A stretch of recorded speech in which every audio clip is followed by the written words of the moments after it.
CM ಅವರು ಜನರ ಸಂಕಷ್ಟ ಆಲಿಸಕ್ ಬಂದಿದ್ರು. ಬಟ್ ಇಲ್ಲಿನ ಶಾಸಕರು ಕಾರ್ಯಕ್ರಮಕ್ಕೆ ಅಗೌರವ ತಂದಿದ್ದಾರೆ ಅಂತ ಆರೋಪ. ನೋಡಿ, ಏನು ಕರ್ನಾಟಕ ಸರ್ಕಾರದ ಬೆಂಗಳೂರು ಉಸ್ತುವಾರಿ ಸಚಿವರಾಗಿರುವಂಥ ಉಪಮುಖ್ಯಮಂತ್ರಿಗಳು ಆಗಿರುವಂಥ ಡಿ.ಕೆ. ಶಿವಕುಮಾರ್ ಸರ್ ಅವರು ಇಡೀ ಏನು GBA ಆದಮೇಲೆ ಬೆಂಗಳೂರು ಉತ್ತರಕ್ಕೆ GBAಗೆ ಸಂಬಂಧಪಟ್ಟಂಗೆ JP ಪಾರ್ಕ್ನಲ್ಲಿ ಇವತ್ತು ಬೆಂಗಳೂರು ನಡಿಗೆ ಅಂತ ಹೇಳಿ ಸಾರ್ವಜನಿಕರ ಜೊತೆ ಸಮಾಲೋಚನೆಯನ್ನು ಮಾಡಬೇಕು, ಸಮಸ್ಯೆಗಳಿಗೆ ಪರಿಹಾರವನ್ನು ಕೊಡಬೇಕು ಅಂತ ಹೇಳಿ ವಾಕ್ ಮಾಡಿ ಎಲ್ಲರನ್ನೂ ಕೂಡ ಭೇಟಿ ಮಾಡುವಂಥ ಕಾರ್ಯಕ್ರಮವನ್ನು ಹಮ್ಮಿಕೊಂಡಿದ್ದಾರೆ.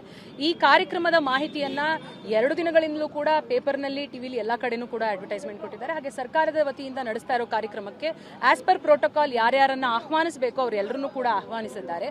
ಸೊ ಇವತ್ತು ಈ ಕಾರ್ಯಕ್ರಮಕ್ಕೆ ಜನಗಳ ಸಮಸ್ಯೆಯನ್ನ ಬಗೆಹರಿಸುವಂತ ಕಾರ್ಯಕ್ರಮದಲ್ಲಿ ಈ ಕ್ಷೇತ್ರದ ಜನಪ್ರತಿನಿಧಿಗಳು ಬಂದು ಒಂದು ರೀತಿ ಈ ಕಾರ್ಯಕ್ರಮವನ್ನ ಹಾಳು ಮಾಡಬೇಕು ಅನ್ನೋ ದುರುದ್ದೇಶದಿಂದ ವಿಪರೀತವಾಗಿ ಜನಗಳಲ್ಲಿ ಕಾಯ್ದು ಕೂತಿರೋ ಜನಸಾಮಾನ್ಯರು ಅವರ ಸಮಸ್ಯೆಗಳನ್ನ ಹೇಳಬೇಕು ಅಂತ ಬಂದಿದ್ದಂಥ ಜನಸಾಮಾನ್ಯರಿಗೆ ಅಗೌರವ ತರುವ ರೀತಿಯಲ್ಲಿ, ಅವಮಾನ ಮಾಡೋ ರೀತಿಯಲ್ಲಿ ಇವತ್ತು ವರ್ತಿಸಿದ್ದಾರೆ.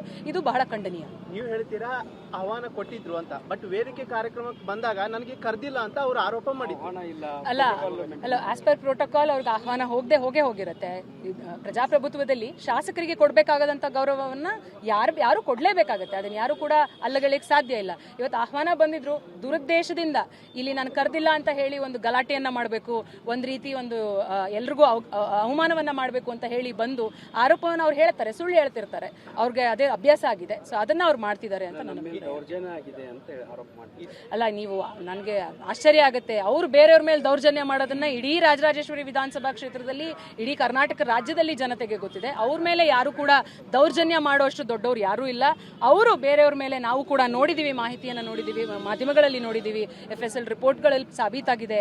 ಯಾರು ಗುತ್ತಿಗೆದಾರರು ಲಂಚ ಕೊಡದೆ ಹೋದ್ರೆ ನಿಮ್ಮ ಹೆಣ್ಮಕ್ಳನ್ನ ನನ್ನ ಮಂಚಕ್ಕೆ ಕಳಿಸಿ ಅಂತ ಹೇಳುವಂತ ಶಾಸಕರಿಗೆ ಅವ್ರು ಮಾಡ್ತಾ ಇರೋ ದೌರ್ಜನ್ಯನ ಇಡೀ ಜನಸಾಮಾನ್ಯರು ನೋಡಿದ್ದಾರೆ. ಅವ್ರ ಮೇಲೆ ದೌರ್ಜನ್ಯ ಮಾಡುವಂತ ಶಕ್ತಿ ಬಹುಶಃ ಇನ್ನು ಯಾರಿಗೂ ಬಂದಿಲ್ಲ.